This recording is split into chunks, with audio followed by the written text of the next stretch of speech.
الحمد للہ وکفا وسلام علی عبادہ الذین اصطفی اما بعد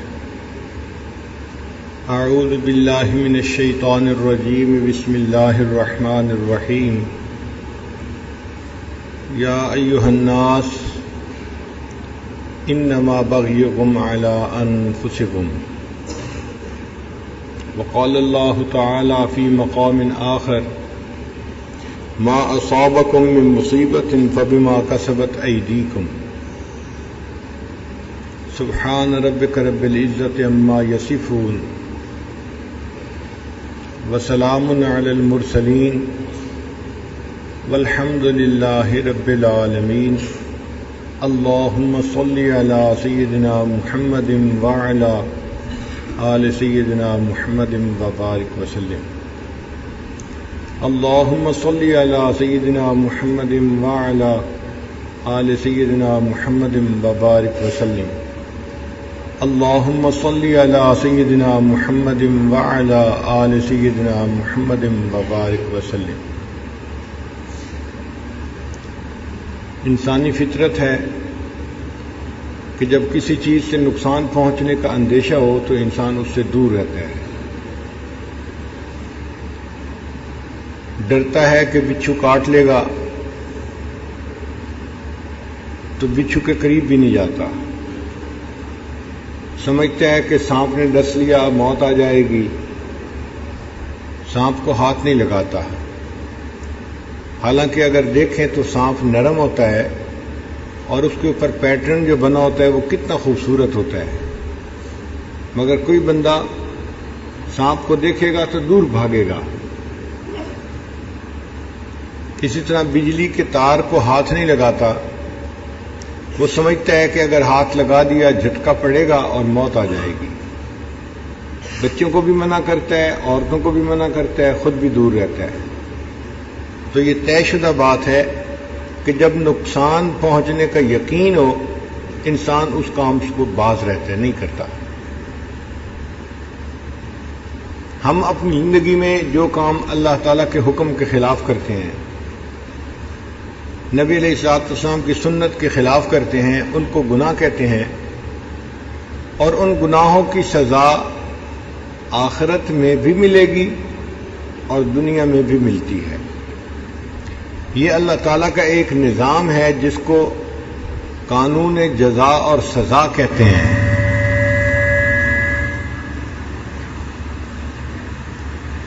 یہ فول پروف نظام ہے، جو بندہ گناہ کرتا ہے وہ گناہوں کے بد اثرات سے بچ نہیں سکتا۔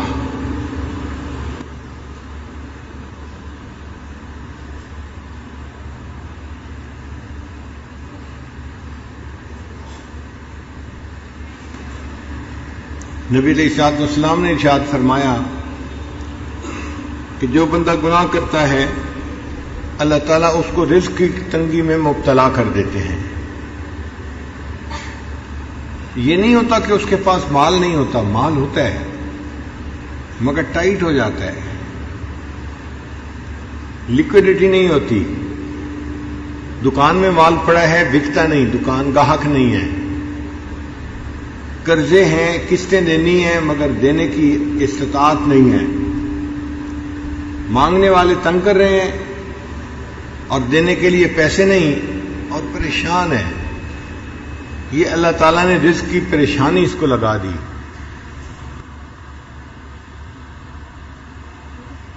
حتیٰ کہ جو انسان اللہ تعالیٰ کی نافرمانی کرتا ہے اللہ تعالیٰ اس کے ماتحتوں کو اس کا نافرمان بنا دیتے ہیں۔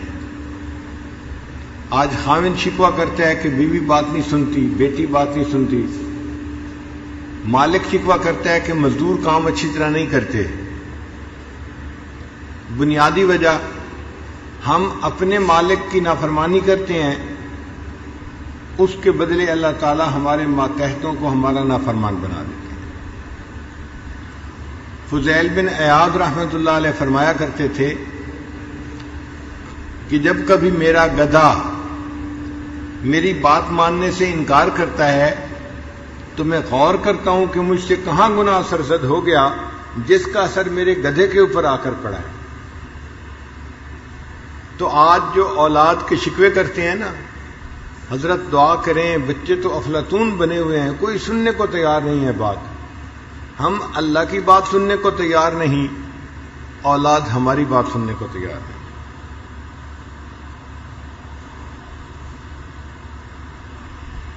انسان اس کو محسوس کرے یا نہ کرے، مگر کہیں نہ کہیں اس کو گناہوں کی وجہ سے سزا مل رہی ہوتی ہے۔ بنی اسرائیل کا ایک عالم تھا، گناہ میں ملوث ہو گیا۔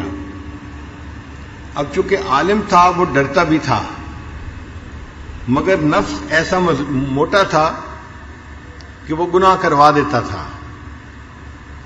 تو گناہ کرتا بھی تھا اور ڈرتا بھی تھا کہ کہیں میں سزا میں گرفتار نہ ہو جاؤں۔ 4-6 مہینے اسی طرح گزر گئے۔ ایک دن دعا کرتے ہوئے اس نے دعا مانگی کہ یا اللہ، میں 6 مہینے سے گناہوں میں مبتلا ہوں اور آپ مجھے کتنی ڈھیل دے رہے ہیں کہ ابھی تک آپ نے مجھے سزا نہیں دی۔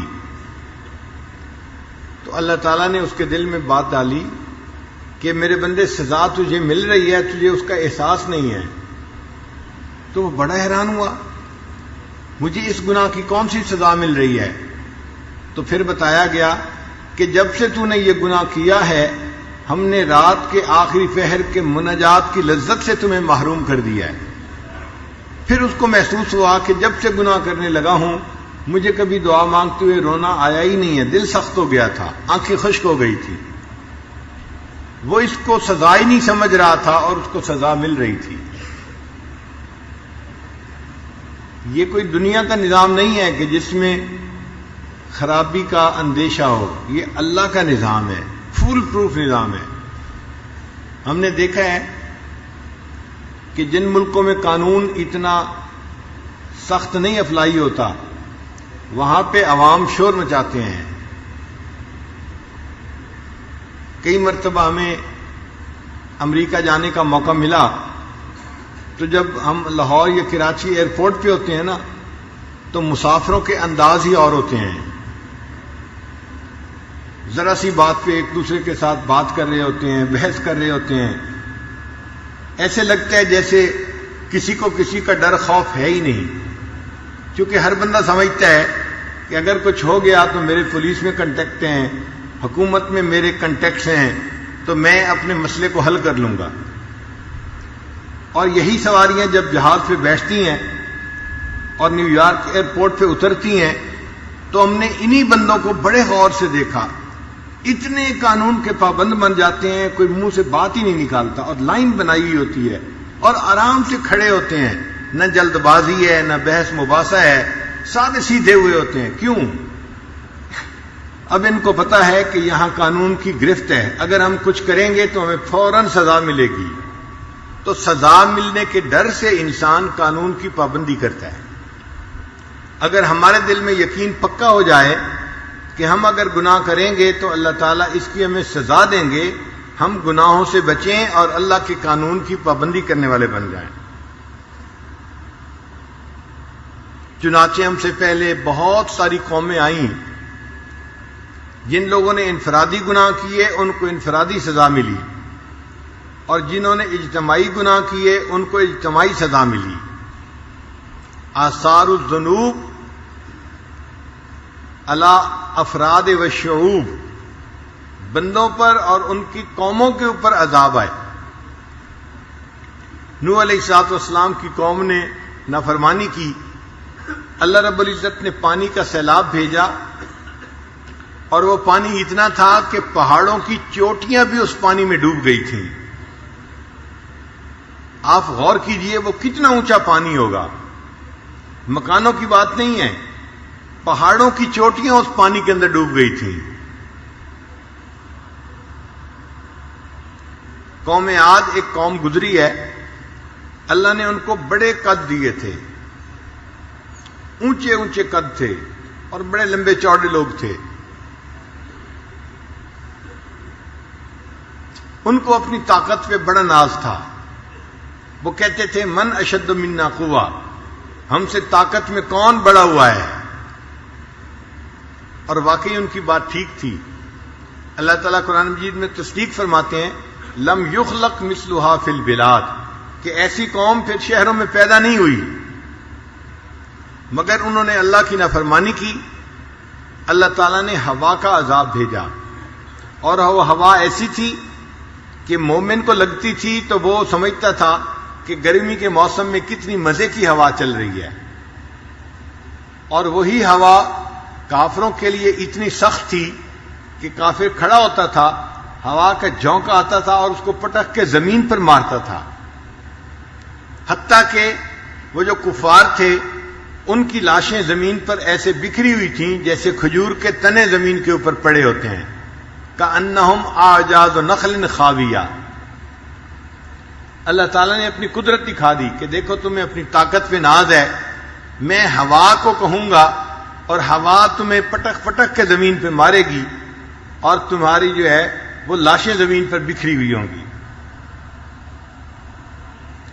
قوم سمود پر اللہ رب العزت نے ایک چیخ کا عذاب بھیجا، ایسی تیز چیخ تھی کہ اس سے ان کے کان پھٹ گئے، کلیجے پھٹ گئے، اور پوری قوم اس چیخ کی وجہ سے مر گئی.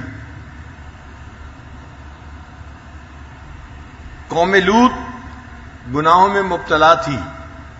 اللہ رب العزت نے فرشتے کو بھیجا، اس فرشتے نے اس بستی کے زمین کے ٹکڑے کو اپنے پر سے اکھاڑ لیا اور اس کو آسمان پر لے کر گیا، حتیٰ کہ آسمان کے فرشتوں نے اس بستی کے مرغوں کی آوازیں سنی، اتنا قریب لے کر گیا، اور وہاں سے جا کے اس پوری زمین کو گرا دیا گیا.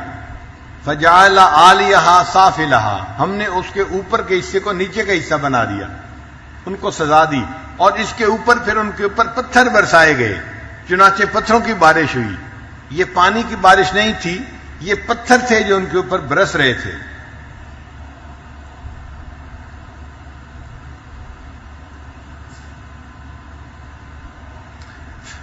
فرعون نے اللہ رب العزت کی نافرمانی کی، اللہ رب العزت نے اسے پوری قوم کے ساتھ دریا کے اندر غرق کر دیا. قارون نے اپنے مال کے باوجود اللہ تعالیٰ کی نافرمانی کی، اللہ تعالیٰ نے اس کو اس کے گھر اور مال سمیت زمین کے اندر دھسا دیا. یہ جو قرآن مجید کے اندر قصے بیان ہوئے ہیں، یہ کوئی سٹوریز نہیں ہیں جو ماں اپنے بیٹے کو سنا رہی ہے. یہ وہ قصے ہیں کہ جو عبرت کے لیے بیان ہوئے، کہ تاکہ لوگ اس کو پڑھیں اور ان کو پتہ چلے کہ جن لوگوں نے نافرمانی کی ان کا انجام کیا ہوا، اور یہ اللہ تعالیٰ کی نافرمانی سے بچ کر زندگی گزارنے والے بن جائیں. چنانچہ گناہوں کے جو مختلف اثرات ہوتے ہیں ان میں سے ایک اثر حرمان العلم، کہ بندہ علم سے محروم ہو جاتا ہے. عصیان کی وجہ سے اس کو نسیان کی بیماری ہو جاتی ہے. نسیان کہتے ہیں بھولنا، جو چیز یاد ہوتی ہے وہ ذہن سے نکل جاتی ہے، بھول جاتی ہے. چنانچہ کتنے ایسے نوجوان ہیں جو قرآن مجید کو یاد کرتے ہیں، مگر گناہوں کی وجہ سے ایک وقت آتا ہے کہ قرآن مجید کے حفظ سے محروم ہو جاتے ہیں، قرآن مجید بھول جاتا ہے.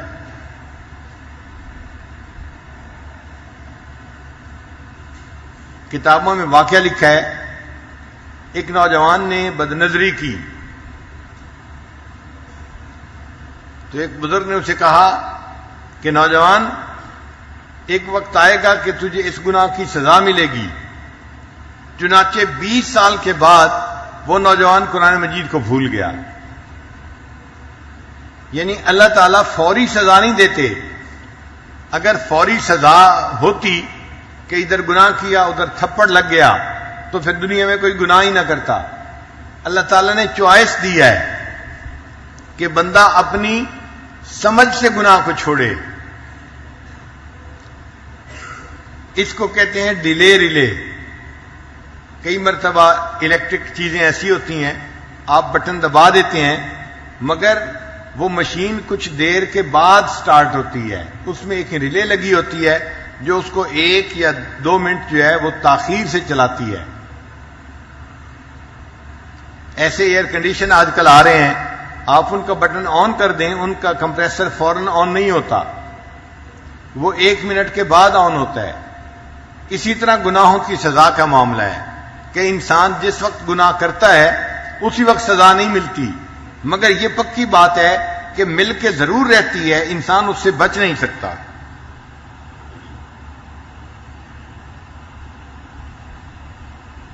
امام شافعی رحمۃ اللہ نے اپنے استاد سے سوال کیا اور انہوں نے اس کا جواب دیا، تو امام شافعی رحمۃ اللہ نے اس کو شعر میں یوں کہا، شکوت الی وکیع سوء حفظی، کہ میں نے وکیع رحمۃ اللہ علیہ سے اپنے حفظ کی اندر کمی کوتاہی کا شکوہ کیا کہ میرا حافظہ کمزور ہے۔ فاوصانی الی ترک المعاصی، انہوں نے مجھے وصیت کی کہ اے نوجوان تم گناہ کرنا چھوڑ دو، فإن العلم نور من الہی، اس لیے کہ علم اللہ کا نور ہے، ونور اللہ لا یعطی لعاصی، اور اللہ کا نور کسی گناہگار کو عطا نہیں کیا جاتا۔ امام شافعی رحمۃ اللہ جب امام مالک رحمۃ اللہ کو ملنے گئے تو کچھ دن وہاں رہے، تو امام مالک رحمۃ اللہ علیہ نے انہیں فرمایا کہ نوجوان، میں تمہارے سینے میں علم کا نور دیکھتا ہوں، تم گناہوں سے بچنا، اس علم کے نور کو بجھا نہ لینا۔ انہوں نے نصیحت کی تھی، اور امام شافعی رحمۃ اللہ نے تقوی کی زندگی گزاری، اور دیکھیے کہ آج اتنے بڑے فقیہ ہونے کا ان کو اللہ نے شرف عطا فرمایا۔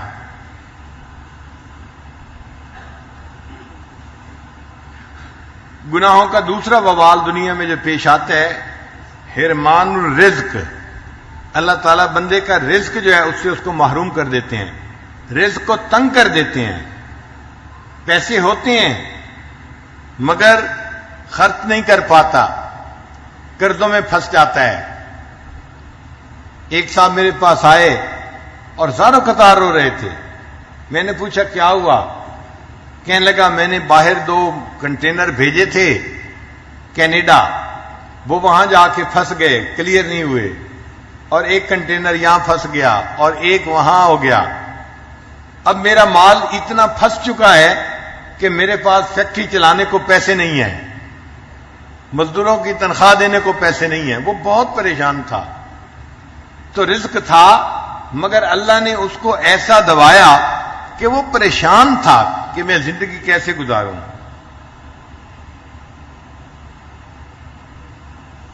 قرآن مجید میں اللہ تعالی ارشاد فرماتے ہیں، وَضَرَبَ اللَّهُ مَثَلًا قَرْيَةً، اور اللہ تعالیٰ ایک بستی والوں کی مثال دیتے ہیں، کانت آمنۃ مطمئنہ، کہ بستی والوں کے اندر امن بھی تھا اور اطمینان بھی تھا۔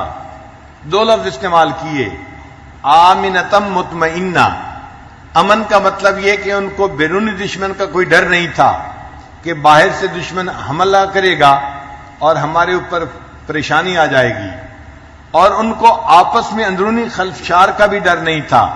تو امن بھی تھا اور اطمینان بھی تھا، اندرونی خوف نہیں تھا، اطمینان، باہر کا ڈر نہیں تھا، امن تھا۔ تو امن بھی تھا، اطمینان بھی تھا۔ یاتیہا رزقہا رغدا من کل مکان، اللہ فرماتے ہیں کہ چاروں طرف سے ان پر رزق کی بارش ہوتی تھی، ہر طرف سے ان کو رزق ملتا تھا، بہتات تھی ان کے پاس رزق کی۔ فکفرت بانعم اللہ، انہوں نے اللہ کے حکموں کی نافرمانی کی، نعمتوں کی ناشکری کی۔ فاذاق اللہ لباس الجوع والخوف بما كانوا یصنعون، اللہ نے ان کو بھوک ننگ اور خوف کا لباس پہنا دیا، اس لیے کہ وہ کام ایسے کرتے تھے۔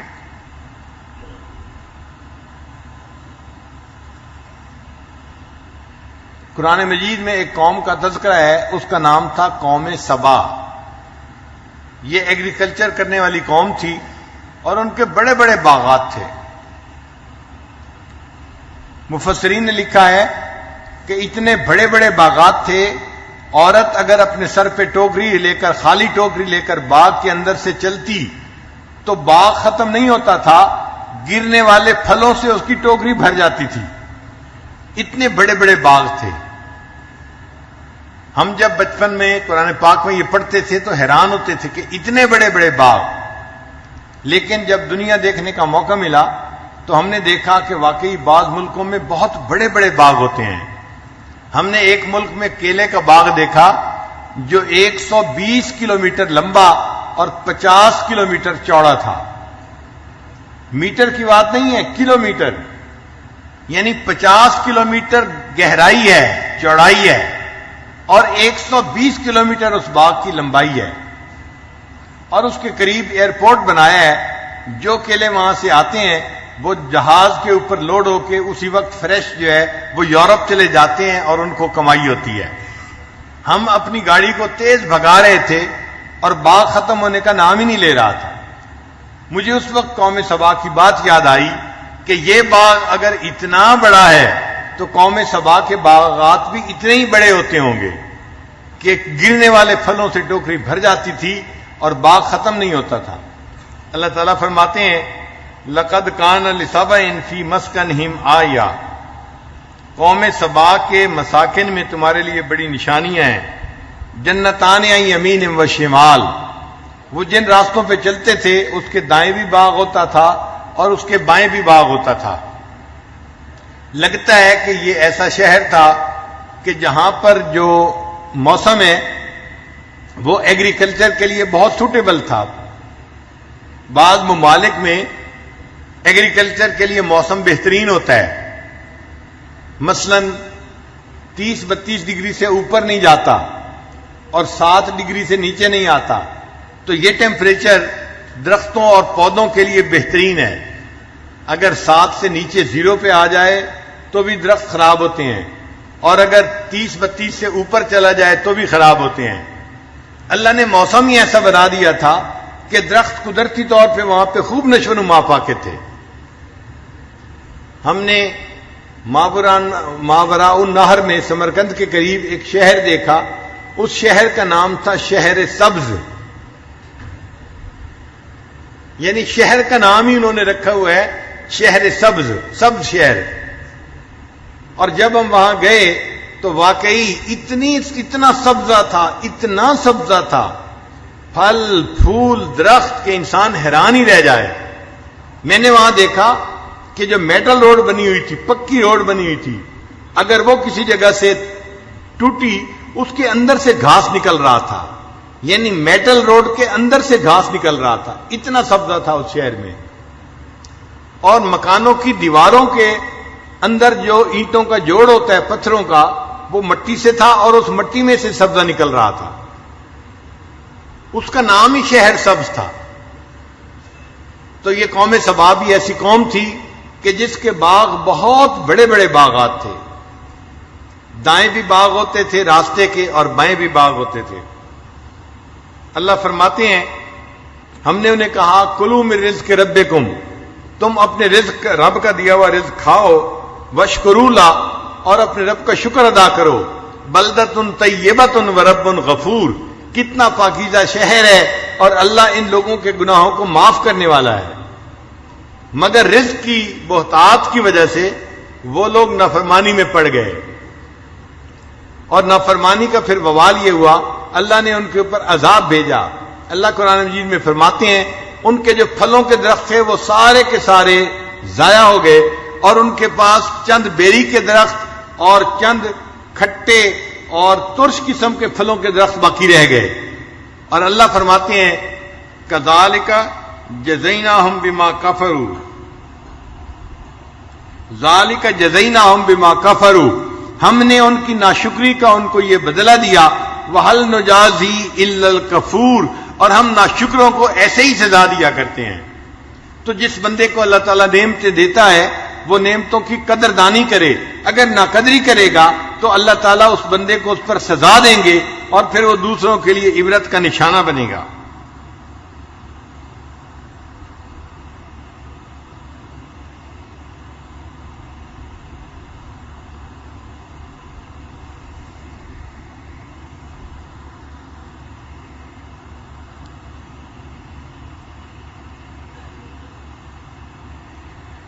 پھر گناہوں کا ایک وبال ہوتا ہے تعسیر الامور، کام مشکل ہو جاتے ہیں. وہ چاہتا ہے کہ کام کروں، کام مکمل نہیں ہوتے. روزانہ لنگوٹ باندھ کے میدان میں اترتا ہے، آج میں نے یہ کام مکمل کر دینے ہیں، اور کام سمٹتے نہیں ہیں، ہوتے ہوتے کام رہ جاتے ہیں۔ بہت سارے لوگ شکوے لے کے آتے ہیں، حضرت کیا کریں، بیٹی کی عمر اتنی ہو گئی، رشتہ نہیں ملتا۔ رشتہ دیکھنے والے آتے ہیں، پسند بھی کرتے ہیں، دوبارہ واپس نہیں آتے۔ حضرت بس رشتے کی بات ہوتے ہوتے رہ جاتی ہے۔ حضرت کیا کریں، آج کل بس کاروبار نہیں چل رہا، میں کئی مرتبہ ڈیل کرنے کی کوشش کرتا ہوں، بالکل ڈیل ہونے کے قریب ہوتی ہے، پھر کوئی رکاوٹ آ جاتی ہے۔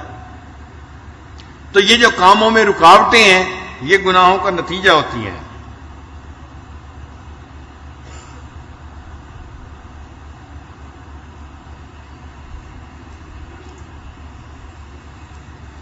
پھر گناہوں کا ایک وبال ہوتا ہے حرمان الطاعہ، کہ بندے کو اطاعت، نیکی، فرما برداری سے محرومی ہو جاتی ہے۔ حضرت کیا کریں، فجر میں آنکھ ہی نہیں کھلتی۔ ایک صاحب کہنے لگے کہ حضرت میں 4 الارم لگاتا ہوں، 4 گھڑیوں پہ، اور چاروں الارم بجتے ہیں، میری نیند اتنی گہری ہوتی ہے، میں چاروں بند کر دیتا ہوں، سویا پڑا رہتا ہوں، فجر کی نماز قضا ہو جاتی ہے۔ اور پہلے تو میری بیوی کی آنکھ کھل جاتی تھی اور وہ مجھے جگا دیتی تھی، اب اس کی بھی آنکھ نہیں کھلتی اور ہم دونوں کی نماز قضا ہوتی ہے۔ تو میں نے اسے کہا کہ آپ میاں بیوی دونوں کسی نہ کسی الٹے سیدھے کام میں ملوث ہیں۔ کہنے لگے جی ہم رات کو مووی دیکھتے ہیں۔ بھئی اگر آپ میاں بیوی مل کے مووی دیکھیں گے پھر اس کا بد اثر تو آنکھوں کے سامنے آئے گا نا، فجر سے محرومی، تہجد سے محرومی، تلاوت کرنے کو دل ہی نہیں چاہتا۔ ایک عالم بیت ہوئے اور انہوں نے اعتکاف کیا ساتھ، تو میرے پاس آئے اور زاروں قطار رونے لگ گئے۔ میں نے پوچھا آپ اتنا کیوں رو رہے ہیں؟ کہنے لگے میں حافظ قرآن ہوں، مگر میرے اوپر گناہوں کا ایسا وبال تھا کہ پچھلے 9 سالوں میں میں نے ایک دفعہ بھی قرآن مجید مکمل نہیں پڑھا۔ حافظ قرآن ہو بندہ اور 9 سال میں ایک دفعہ بھی قرآن پڑھنے کی توفیق نہ ملے، یہ اطاعت سے محرومی گناہوں کی وجہ سے ہوتی ہے۔ کہنے لگے اب میں بیت ہوا ہوں اور اعتکاف کے چند دن آپ کے پاس آیا ہوں اور مجھے اللہ نے ایک قرآن پاک ختم کرنے کی توفیق عطا فرمائی، اور آج مجھے احساس ہو رہا ہے کہ میں کتنی بڑی جو ہے نعمت سے محروم تھا۔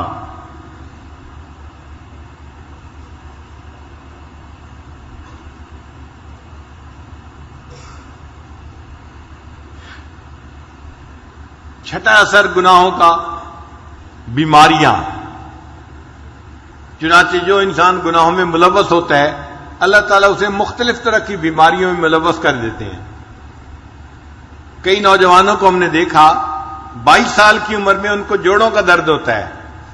اب بتائیں کہ 22 سال کی عمر تو عین جوانی کی عمر ہوتی ہے، اب 22 سال کی عمر میں اس کو اگر جوڑوں کا درد ہے تو یہ زندگی کیسے گزارے گا؟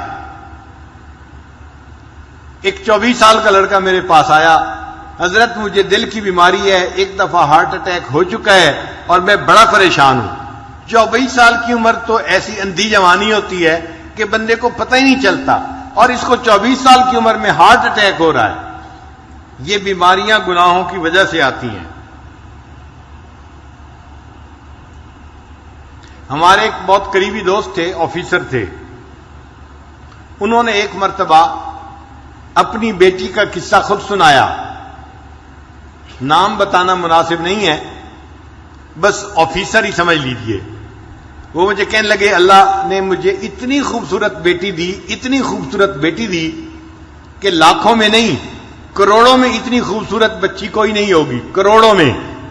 اتنا دودھ کی طرح اس کا سفید رنگ، اتنے پیارے اس کے بال، اتنا خوبصورت اس کی آنکھیں، جو اس کو دیکھتا تھا لٹو ہو جاتا تھا، ہر عورت اس کو آ کے دیکھتی تھی۔ کہنے لگا کہ میرے گھر میں عورتوں کا، محلے کی عورتوں کا مجمع لگا رہتا تھا، عورتیں کہتی تھیں کہ اس کے گھر کے قریب سے ہم گزرتی ہیں، ہمارا دل چاہتا ہے ہم اس بچی کو دیکھیں، ہم بچی کو دیکھنے کے لیے آئے ہیں۔ کہنے لگی وہ بچی ذہین بھی اتنی تھی کہ بلا کی ذہین، اس کو میڈیکل میں داخلہ مل گیا اور وہ میری بیٹی ڈاکٹر بن گئی۔ اور ڈاکٹر بھی ایسی کانفیڈنٹ تھی کہ سرجن ڈاکٹر بنی. کہنے لگا خوبصورت بھی تھی اور قابل بھی تھی, سرجن ڈاکٹر بھی تھی. اس کو ہاسپٹل میں ایک بہت اچھی جاب مل گئی. اب جب اس کی عمر 28 سال ہوئی تو میں نے اس کے لیے رشتے ڈھونڈنے شروع کیے. کہنے لگے رشتے کا نام لینا تھا کہ رشتوں کی تو بھرمار لگ گئی. ہمارے پاس اس بچی کے لیے 100 رشتے تقریباً آئے. اب ہم میاں بیوی پریشان تھے کس کو ہاں کرے اور کس کو نہ کرے. یہ وزیر کا بیٹا ہے, یہ امیر کا بیٹا ہے, یہ فیکٹری والے کا بیٹا ہے, یہ بزنس مین کا بیٹا ہے, اور بڑے بڑے نامی گرامی خاندانوں کے رشتے بیٹی کے لیے. ہم چاہتے تھے کہ کوئی رشتہ فائنل کر دیں, مگر میری بیٹی کے اندر عجب اور تکبر بہت تھا. جو رشتہ آتا وہ کوئی نہ کوئی اس کے اندر عیب نکال دیتی. یہ لڑکا تو دیہاتی نظر آتا ہے, میں اس سے شادی نہیں کروں گی. اور کئی مرتبہ کہتی لڑکا تو ٹھیک ہے, ڈاکٹر ہے, مگر اس لڑکے کی ماں دیہاتی ہے, میرا گزارا نہیں ہوگا. لڑکے کی ماں دیہاتی ہے, اس پہ رشتہ نہ کر دیتی. کہنے لگے کہ 2-4 سال تو اسی طرح گزر گئے. روز کا کام تھا, رشتے آتے اور بچی نہ کر دیتی, اور ہمیں رشتے پسند بھی آتے کہ لڑکا سمجھدار ہوتا, تعلیم یافتہ ہوتا, اور اچھا اس کا کام کاروبار ہوتا, مال پیسے والا ہوتا, سارے وسائل اس کے پاس ہوتے, مگر بچی کا دل مطمئن ہی نہیں ہوتا تھا. اور جب ہم اسے کہتے کہ بیٹی رشتہ تو اچھا ہے, تو بیٹی آگے سے جواب دیتی ان رشتوں کا کیا, یہ تو سینکڑوں رشتے جو ہے آ سکتے ہیں, ان کا کیا ہے. کہنے لگے کہ 3-4 سال کے بعد اس کی عمر 34 سال ہو گئی. اب رشتے آنے ذرا کم ہو گئے, مگر بچی کو پھر بھی یقین تھا کہ میرے لیے ضرور اچھا رشتہ آئے گا. رشتے والوں کو آخر کیا چاہیے جو میرے پاس نہیں ہے. اس کو ناز تھا اپنے حسن پہ, اپنی تعلیم پہ, اپنی سمجھداری پہ. کہنے لگا کہ پھر اس کے تکبر کی وجہ سے ایک عذاب آیا. باپ اپنی بیٹی کا واقعہ خود سنا رہا ہے. کہتے کہ میری بیٹی کے اوپر عذاب آیا. اس نے کسی مریض کی سرجری کی, اور سرجری کرنے کی وجہ سے اس کو کوئی ایسا انفیکشن ہوا کہ میری بیٹی کے ہاتھوں کی جو جلد تھی وہ ساری کی ساری ایسے ہو گئی جیسے مردہ ہوتی ہے, کسی بوڑھے کی ہوتی ہے. اب بچی خوبصورت ہے, نوجوان ہے, مگر دونوں ہاتھوں کی جلد جو ہے وہ ایسے ہے جیسے کوئی 90 سال کا بوڑھا ہوتا ہے. ہاتھ بدنما بن گئے. اب وہ اپنے ہاتھوں کو ظاہر بھی نہیں کرتی تھی. اب رشتہ دیکھنے والے آتے تو وہ ان کے سامنے آتی تو اپنے ہاتھوں کو اپنے دوپٹے میں چھپاتی تھی. تو لوگ بھی پریشان ہوتے کہ یہ ہاتھ کیوں نہیں دکھا رہی, اور جس کی نظر پڑ جاتی تھی ہاتھوں پہ وہ رشتہ جو ہے ریجیکٹ کر کے چلے جاتے تھے. اب جب رشتے ریجیکٹ ہونے لگے تو میری بیٹی کو فکر لاحق ہوئی. کہنے لگا کہ پھر پریشان ہوئی, مجھے کہتی ابو آپ کوئی رشتہ سلیکٹ کر لیں, اب میری عمر 36 سال ہو گئی ہے. لیکن جس سے رشتہ کرنے کی ہم کوشش کرتے وہ ویسے لڑکی کو دیکھتے تو پسند کرتے تھے, جب اس کے دونوں ہاتھوں کو دیکھتے تھے تو ریجیکٹ کر دیتے تھے. ساس نہیں مانتی تھی, نند نہیں مانتی تھی, لڑکا نہیں مانتا تھا. ہم ایسی لڑکی سے شادی نہیں کر سکتے, ہو سکتا ہے بیماری بڑھ جائے اور پورے جسم کی جلد ایسی بن جائے, ہم اس لڑکی کے ساتھ کیسے گزارا کریں گے. کہنے لگے کہ پھر ایسا وقت آیا کہ رشتے آنے ہی بند ہو گئے. کہتے ہیں کہ میں باپ ہوں, اپنی بیٹی کی بات بتا رہا ہوں. ایک ایسا وقت آیا, وہ میری بیٹی جو نماز نہیں پڑھتی تھی وہ رات کو تہجد پڑھتی تھی, اور اس کے آنسوؤں سے مسلح تر ہو جاتا تھا. وہ اللہ سے اپنے لیے بہتر رشتہ مانگتی تھی اور رشتہ نہیں ملتا تھا. میں نے اپنی بیٹی کو جو ذلیل ہوتے دیکھا تو میں باپ ہو کے بتا رہا ہوں کہ واقعی انسان گناہ کرتا ہے, اس کی سزا آخرت میں تو اس کو ملے گی ہی صحیح, اللہ تعالیٰ دنیا میں بھی اس کی سزا بندے کو دے دیتے ہیں. ایسا اس کا تکبر ٹوٹا کہ ایک دن مجھے کہنے لگی ابو آپ کسی ریڑھی والی سے ہی میری شادی کر دیں, اب تو میری عمر 40 کے قریب ہونے لگ گئی ہے. اب وہ ڈاکٹر جس کو اپنے حسن پہ ناز تھا, جو سمجھتی تھی میں حور پری ہوں اور کروڑوں میں میری جیسی کوئی خوبصورت نہیں, وہ بچی اپنے باپ کو کہہ رہی ہے بھلے کسی ریڑھی والی سے ہی اب میری شادی کر دیں, میری عمر 40 سال ہونے کو ہے. تو گناہوں کی سزا مختلف شکلوں میں ملتی ہے, ان میں سے ایک شکل بیماری بھی ہوتی ہے.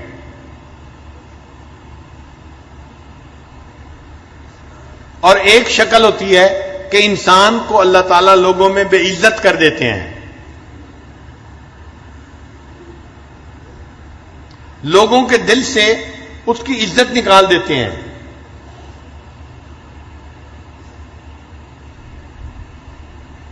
وَمَن يُهِنِ اللَّهُ فَمَا لَهُ مِن مُكْرِمٍ، اور جسے اللہ ذلیل کرنے پہ آتے ہیں اسے عزت دینے والا کوئی نہیں ہوتا.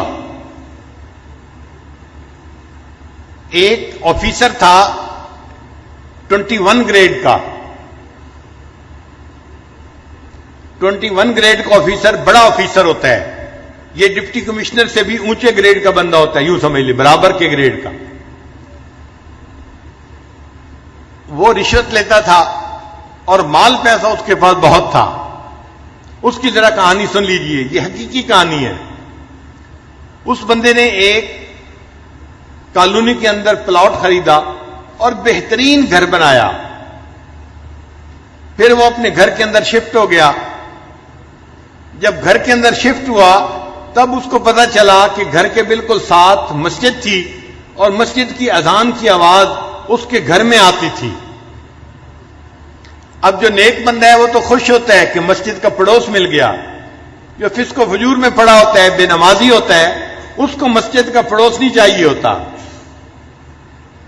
چنانچہ یہ رات کو سویا ہوا تھا، مؤذن نے فجر کی اذان دی، اس کی آنکھ کھل گئی. اب اس کو بڑا غصہ آیا کہ اس نے میری نیند خراب کر دی. صبح اٹھا تو اس نے مؤذن کو بلوایا اور مؤذن کو کہا کہ تم فجر کی اذان سپیکر پہ مت دیا کرو، میری نیند خراب ہوتی ہے. مؤذن نے جا کے محلے کے لوگوں کو بتایا. انہوں نے کہا کہ بھئی ہم تو بوڑھے ہیں، گھڑی کا ٹائم دیکھ نہیں سکتے، ہم تو اذان کی آواز سنتے ہیں فجر میں تو مسجد میں آتے ہیں. اگر آفیسر صاحب کو پرابلم ہے تو یہ اپنا گھر مسجد سے دور کہیں جا کر خرید لیں. کیوں انہوں نے قریب خریدا ہے؟ یہ جگہ بدلیں، مسجد تو نہیں بدل سکتی. تم اذان کی آواز دو سپیکر پہ. تو مؤذن نے اگلے دن پھر سپیکر پہ اذان دے دی. اب اس بندے کی جب پھر نیند خراب ہوئی، اس کو بڑا غصہ. میں نے مؤذن کو بلا کے کہا بھی تھا اذان کی آواز نہ دینا فجر کے وقت میں سپیکر پہ، اس نے میری بات نہیں مانی. اس نے دن میں اس مؤذن کو بلایا اور اس کو پھر اس نے ایک تھپڑ لگایا. میں نے تجھے نہیں کہا تھا؟ تجھے میری بات سمجھ نہیں آئی تھی؟ میں فارسی بول رہا تھا، تو کیوں نہیں سمجھا؟ کیوں تو نے اذان دی؟ اب مؤذن کو جو تھپڑ پڑا وہ بیچارہ تو صبر کر گیا، مگر اللہ کا نظام حرکت میں آ گیا. اب اس آفیسر کے اوپر پکڑ آئی، اور وہ پکڑ کیسی تھی کہ اس کے دونوں بازوؤں کے اوپر فالج کا اٹیک ہو گیا اور دونوں بازو اس کے یوں سینے کے اوپر لگ گئے. اب بازو لمبے بھی نہیں کر سکتا اور بازو یہاں پر ہیں اور وہ کام بھی نہیں کر سکتا. جب کام نہیں کر سکتا تو دفتر والوں نے اس کی نوکری سے چھٹی کروا دی. وہ جو رشوت کا پیسہ آ رہا تھا، ایک پائپ لائن لگی ہوئی تھی پیسے کی، وہ سب ختم ہو گئی. اب یہ گھر میں پڑ گیا. بیوی خدمت کرنے لگی مگر مزاج افسرانہ تھا، شاہانہ تھا. بیوی کھانا لاتی، اس میں عیب نکالتا، گرم نہیں، نمک ایسے نہیں، فلاں ایسے نہیں، ہر چیز میں عیب. اب بیوی بھی تنگ آ گئی کہ میں سارا دن خدمت بھی کرتی ہوں اور چھوٹی چھوٹی باتوں پہ یہ اتنا غصہ بھی کرتے ہیں اور بچوں کے سامنے مجھے ڈانٹتے ہیں. ذرا ذرا سی بات پہ یہ بیوی کو گالیاں دینے لگ جاتے. 1 سال بیوی نے گزارا کیا. پھر ایک دن بیوی نے کہا کہ دیکھیں، میں نے 1 سال آپ کی بیماری میں آپ کی دن رات خدمت کی ہے. میں انسان ہوں، میں تھکی ہوئی ہوتی تھی، آپ کی خدمت کو ترجیح دیتی تھی، آپ نے میری خدمت کی قدر نہیں کی، آپ نے بچوں کے سامنے مجھے گالیاں دی. میں خاندانی لڑکی ہوں، میں اتنی گری پڑی لڑکی نہیں کہ آپ مجھے بات بات پہ گالیاں دیں. میں اپنے بچوں کو لے کے جا رہی ہوں، آپ جانے، آپ کا کام جانے. تو ماں نے اپنے بچوں کو لیا اور اپنے ماں باپ کے گھر چلی گئی. اب یہ اکیلا پڑا ہوا ہے، گھر میں کوئی کھانا پوچھنے والا نہیں، دینے والا نہیں. ہمسائے میں بھائی رہتا تھا، بھائی کو پتا چلا تو بھائی اس کو گھر لے کے گیا اور اس نے اپنے بھائی کو کہا کہ دیکھو، اب تم میرے چھوٹے بھائی ہو، میں نے ساری عمر تمہارے ساتھ اتنا احسان کیا ہے، تم میری خدمت کرو، میں تمہارے باپ کی جگہ ہوں. تو بھائی گھر لے کے چلا گیا. اس نے اپنے بیوی بچوں کو کہا کہ میرے بھائی کی خدمت کرو، یہ بیمار ہے. مگر جب مزاج بگڑا ہوا ہوتا ہے وہ تو ہر جگہ بگڑا ہوا ہوتا ہے. اب بھائی کے گھر میں بھی اس کا حال یہی کہ بھابھی چائے لے کے آئی، یہ تو گرم نہیں ہے، اور تمہیں تو سلیقہ نہیں ہے، تمہیں تو فلاں نہیں ہے. تو بھابھی اس کی باتیں کیسے برداشت کرتی؟ اس نے چند دن دیکھا، چند دن کے بعد اس نے اپنے خاوند کو کہا یا تو تم بھائی کو گھر پہ رکھ لو یا پھر مجھے گھر پہ رکھو، ورنہ میں گھر سے جا رہی ہوں. اب بھائی کو اپنا گھر بھی ٹوٹتا نظر آیا. ایک دن بھائی نے آ کے اس کو سمجھایا، میری بیوی آپ کی خدمت کرتی ہے، میرے بچے آپ کی خدمت کرتے ہیں، آپ ان کو کیوں ڈانٹتے ہیں، کیوں ان سے غصے ہوتے ہیں؟ اس نے بھائی کو بھی جو ہے وہ سنانی شروع کر دی. تم رن مرید ہو، تم بیوی کے جو ہے وہ جو ہے غلام ہو، تم کوئی انسان ہو، تم مرد ہو، تمہارا یہ حال ہے، تمہارا یہ حال ہے. اب جب اس نے بھائی کو اس کے بچوں کے سامنے ڈانٹا تو بچوں نے اپنے باپ سے کہا ابو جی اس بھائی کو یہاں سے چھٹی کراؤ. بھائی کو بھی غصہ آیا. تقریباً دن کے کوئی 9 بجے تھے، گرمی کا موسم تھا. اس نے اپنے بچوں کے ساتھ اس کی چارپائی کو اٹھایا اور اٹھا کے اس کو باہر جا کر گلی کے اندر رکھ دیا. سڑک تھی دروازے کے اوپر. اب یہ سڑک کے کنارے پڑا ہوا ہے اور اس کے جو ہے وہ پوچھنے والا کوئی نہیں، اس کو کھانا دینے والا کوئی نہیں. جب سورج اور بلند ہوا تو گرمی بھی تھی، پسینہ بھی تھا، اور اللہ کی شان دیکھیں اس دوران اس کو ٹانگوں پہ فالج ہوا اور اس کی ٹانگیں بھی جیسے ہاتھ سینے پہ لگے ہوئے تھے، ٹانگیں بھی سینے کے ساتھ لگ گئیں. اب یہ گوشت کا لوتھڑا بن گیا، نہ ہاتھ ہلا سکتا ہے نہ پاؤں ہلا سکتا ہے، صرف دیکھ سکتا ہے، بول سکتا ہے. سڑک کے کنارے پڑا ہوا ہے. اب اس کو بھوک لگی ہوئی ہے کیونکہ 1-2 دن سے اس نے کھایا نہیں تھا. اب جب اس نے آتے جاتے لوگوں کو دیکھا تو لوگوں سے بھیک مانگنی شروع کر دی. اللہ کے نام پہ مجھے دے دو، میں بھوکا ہوں، مجھے بہت بھوک لگی ہوئی ہے. جس اللہ کا نام سننا اس کو گوارا نہیں تھا، اذان ہوتی تھی اس کی نیند خراب ہوتی تھی، آج سڑک کے کنارے پڑے اسی اللہ کے نام پہ لوگوں سے بھیک مانگ رہا ہے، مجھے اللہ کے نام پہ کچھ دے دو. ایک کالج کا لڑکا جا رہا تھا، اس نے اس کو 10 روپے نکال کے دیے. یہ کہنے لگا بچہ میں اس 10 روپے کا کیا کروں گا، نہ میں چل سکتا ہوں نہ آ جا سکتا ہوں، مجھے تو بھوک لگی ہے، روٹی لا کے دو. اس نے روٹی قریب سے خریدی اور لا کے دی. جب روٹی لا کے دی اس نے تو یہ کہنے لگا کہ میں اپنے ہاتھ سے تو روٹی توڑ کے کھا نہیں سکتا، آپ پلیز مجھے روٹی کھلا بھی دیں. وہ لڑکا کہنے لگا مجھے تو کالج جانا ہے اور دیر ہو رہی ہے، میں نے روٹی لا کے دے دی، اب کھلانے کا ٹائم تو میرے پاس نہیں ہے، میں یہ روٹی رکھ کے جا رہا ہوں. جب اس نے روٹی زمین کے اوپر رکھی تو یہ سوچنے لگا کہ زمین پہ رکھی روٹی تو میں اٹھا کے کھا نہیں سکتا، نہ ہاتھ کام کرتے ہیں نہ پاؤں کام کرتے ہیں.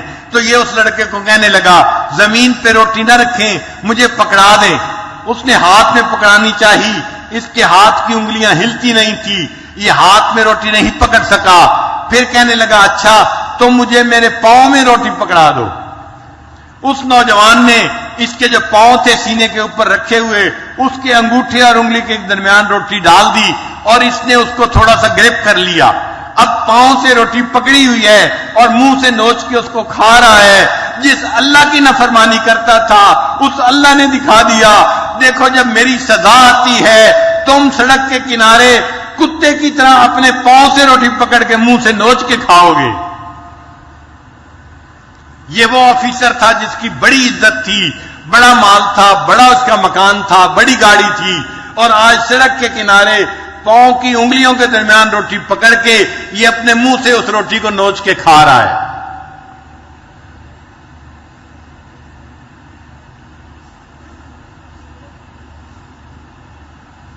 پھر گناہوں کا ایک وبال یہ بھی ہوتا ہے کہ انسان کی زندگی میں سے حیا ختم ہو جاتی ہے. چنانچہ گناہوں کی وجہ سے بیوی سے حیا رخصت ہو گئی، بیٹی سے حیا رخصت ہو گئی، بیٹے سے حیا رخصت ہو گئی، پورے گھرانے سے حیا رخصت ہو جاتی ہے.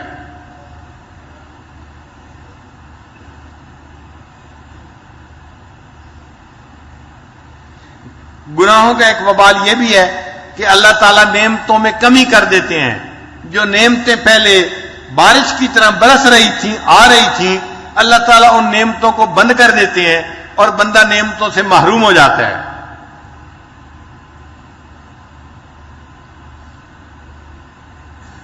اور ایک گناہوں کا وبال یہ ہے کہ انجانا قسم کا خوف دل میں آ جاتا ہے، وجہ بھی کوئی نہیں ہوتی مگر اینگزائٹی ہوتی ہے، طبیعت کے اندر ایک خوف ہوتا ہے، یہ نہ ہو جائے وہ نہ ہو جائے، کبھی ٹیکس والوں کا خوف، کبھی ایکسائز والوں کا خوف، کبھی پڑوسی کا خوف،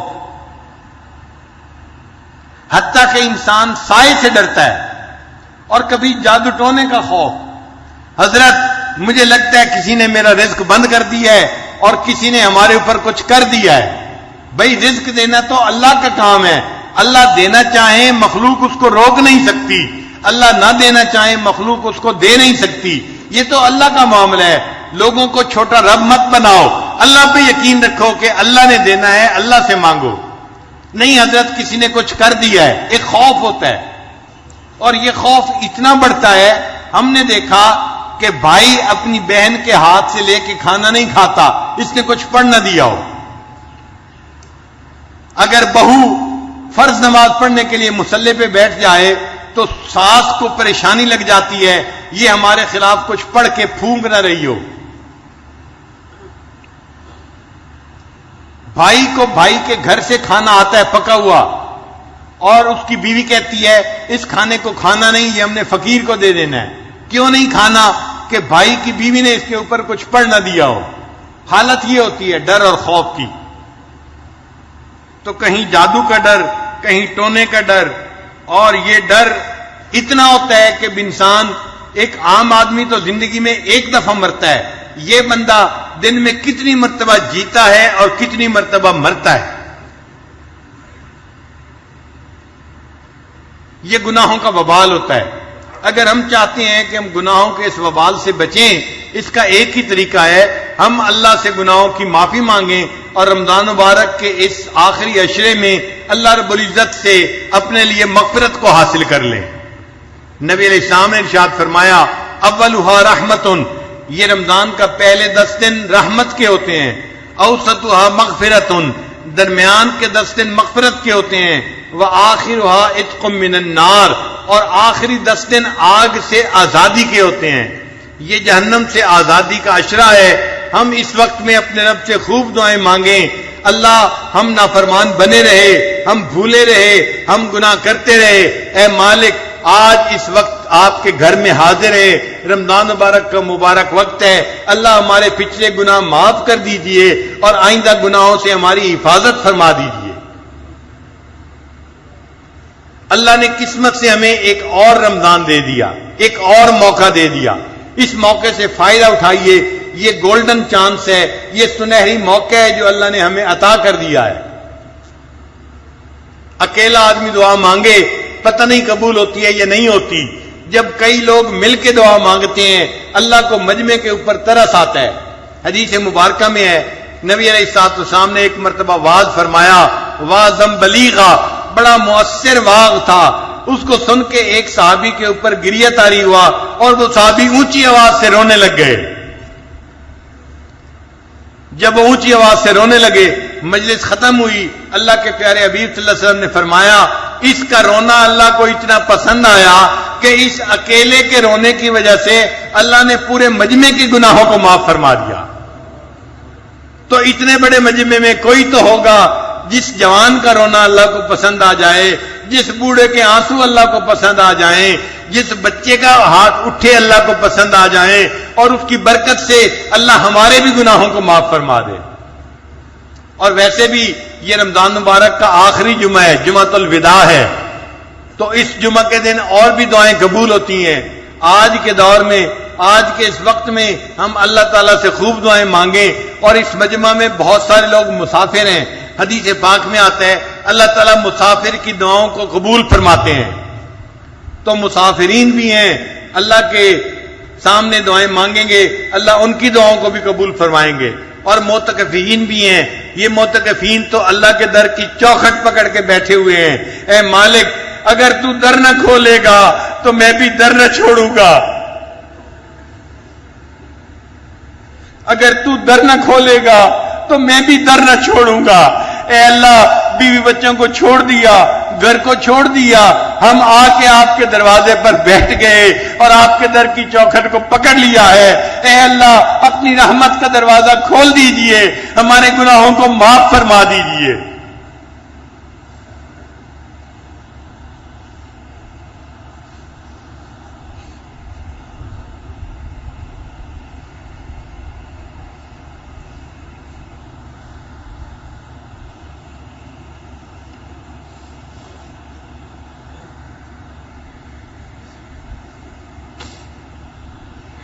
اللہ تعالیٰ ارشاد فرماتے ہیں فَلَمَّا آسَفُونَا انتَقَمْنَا مِنْهُمْ، جب ان لوگوں نے گناہ کر کے ہمیں متاسف کیا پھر ہم نے ان لوگوں سے انتقام لیا۔ آپ بتائیں اگر کوئی امیر آدمی با اختیار آدمی کسی کا مخالف ہو جائے اس کا جینا حرام کر دیتا ہے، جب اللہ کسی سے انتقام لینے کا فیصلہ کر لیں تو اس بندے کا کیا حال ہوتا ہے؟ اللہ اس بندے کو پھر تگنی کے ناچ نچا دیتے ہیں۔ نہ جا اس کے تحمل پر کہ بے ڈھب ہے گرفت اس کی، نہ جا اس کے تحمل پر کہ بے ڈھب ہے گرفت اس کی، ڈر اس کی دیر گیری سے کہ ہے سخت انتقام اس کا۔ اللہ کی دیر گیری سے ڈرنا چاہیے کہ اللہ کا انتقام بہت سخت ہوتا ہے۔ اللہ تعالیٰ ہمیں انتقام سے محفوظ فرمائے، ہمیں گناہوں کے برے اثرات سے محفوظ فرمائے اور اللہ رحمت کی نظر فرما دے۔ قرآن مجید میں اللہ فرماتے ہیں میرے بندو تم نے اگر گناہ کیے تو مایوس نہ ہونا، میرے در پر آ کر اگر تم گناہوں کی معافی مانگو گے میں پروردگار تمہارے گناہوں کو معاف فرما دوں گا۔ تو آج اس وقت میں اللہ رب العزت نے ہمیں جمعہ کے لیے مسجد میں آنے کی توفیق عطا فرمائی۔ رمضان مبارک کا وقت ہے، جمعے کا وقت ہے، روزے دار موجود ہیں، مسافر موجود ہیں، علماء طلباء موجود ہیں، یہ بہترین نقشہ بنا دیا اللہ نے گناہوں کی بخشش کا۔ لہذا آج کے اس مجمع میں اللہ سے گناہوں کو بخشوا کے اٹھیے، خوب دعائیں مانگیے۔ اے مولا ہم آپ کی جو ہے وہ سزاؤں کی تاب نہیں لا سکتے، اے اللہ ہم کمزور ہیں آپ قوی ہیں، اے اللہ ہم محتاج ہیں آپ غنی ہیں، اے اللہ ہم خطا کار ہیں آپ بخشنہار ہیں، ہمارے گناہوں کو معاف کر دیجئے اور ہمیں گناہوں سے پاک کر دیجئے۔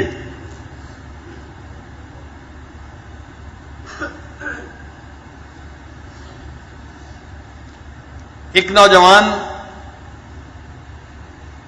کسی بزرگ کی بات سن رہا تھا، اس نے سچی توبہ کر لی گناہوں سے، تو انہوں نے پوچھا کہ بھئی تم نے کس بات پہ توبہ کی؟ اس نے کہا کہ آپ نے بیان کے دوران ایک عجیب بات کہی، عجبا لضعیف یعصی قویا، تعجب ہے اس کمزور کے اوپر جو اتنے قوی کی رب کی نافرمانی کر رہا ہوتا ہے۔ تعجب ہے ایک کمزور بندے کے اوپر جو اتنے قوی رب کی نافرمانی کر رہا ہے۔ عجبا لضعیف یعصی قویا، اس فکر نے میری زندگی کو بدل دیا اور میں نے فیصلہ کر لیا آج کے بعد میں نے اللہ کی نافرمانی نہیں کرنی۔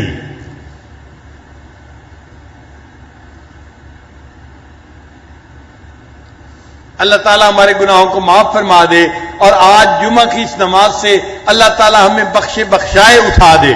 وآخر دعوانا ان الحمد للہ رب العالمین۔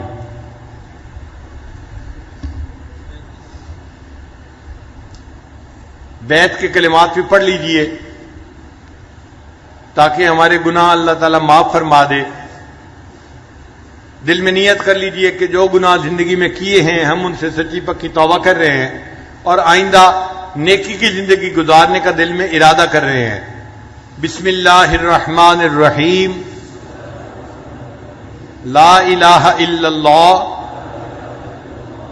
محمد الرسول اللہ، آمنت باللہ وملائکتہ وکتبہ ورسلہ والیوم الآخر والقدر خیرہ وشرہ من اللہ تعالی والبعث بعد الموت، آمنت باللہ کما ہوا بأسمائہ وصفاتہ وقبلت جمیع احکامہ اقرار باللسان و تصدیق بالقلب اشہد ان لا الہ الا اللہ و اشہد ان محمدا عبدہ ورسولہ استغفر اللہ ربی من کل ذنب واتوب الیہ برحمتک یا ارحم الراحمین.